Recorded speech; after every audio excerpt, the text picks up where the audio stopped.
সুন্দরবনের বাঘ কেন শীতের সময় নদীতে সাঁতার কাটে? সুন্দরবনের রাজ বাঘের নদীতে সাঁতার কাটার দৃশ্য অনেকের কাছেই আশ্চর্যজনক মনে হতে পারে, কিন্তু এর পেছনে বিজ্ঞানসম্মত কিছু কারণ রয়েছে। কেন বাঘ নদীতে সাঁতার কাটে? টেরিটরি নির্ধারণ। বাঘরা একাকী জীবনযাপন করে এবং প্রত্যেক বাঘের নিজস্ব একটি নির্দিষ্ট এলাকা থাকে, যাকে টেরিটরি বলে। এই টেরিটরি নিরাপত্তা ও খাবারের জন্য অত্যন্ত গুরুত্বপূর্ণ। শীতকালে খাবারের সন্ধানে বাঘরা প্রায় নতুন এলাকা অন্বেষণ করে। নদী পার হয়ে নতুন এলাকায় যাওয়া বাঘের জন্য স্বাভাবিক একটি কাজ। শিকারের সন্ধান। সুন্দরবনের বাঘের প্রধান খাদ্য হল হরিণ। শীতকালে হরিণের চলাচলের ধরন পরিবর্তিত হয়।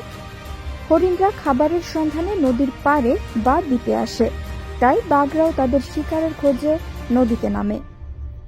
শীতকালীন আবহাওয়া। শীতকালে সুন্দরবনের আবহাওয়া শুষ্ক হয় এবং জঙ্গলের অনেক অংশ শুকিয়ে যায়, ফলে বাঘদের পানি পানের জন্য নদীতে যেতে হয়। শারীরিক প্রয়োজন। সাঁতার কাটা বাঘের জন্য একটি শারীরিক অনুশীলনও বটে। এটি তাদের শরীরকে সুস্থ রাখতে সাহায্য করে। কেন শীতকালে বেশি দেখা যায়?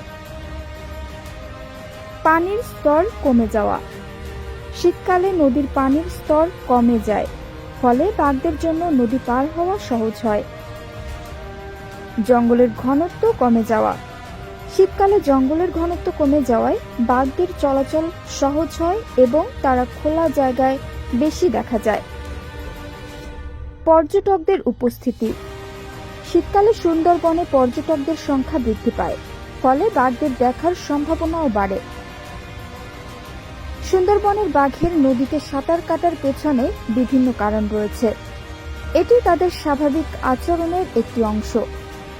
বাঘের এই আচরণকে কখনো হুমকি হিসেবে দেখা উচিত নয়, বরং এটি প্রাকৃতিক একটি অবিশ্বাস্য দৃশ্য। মনে রাখবেন, সুন্দরবন একটি সংরক্ষিত বন।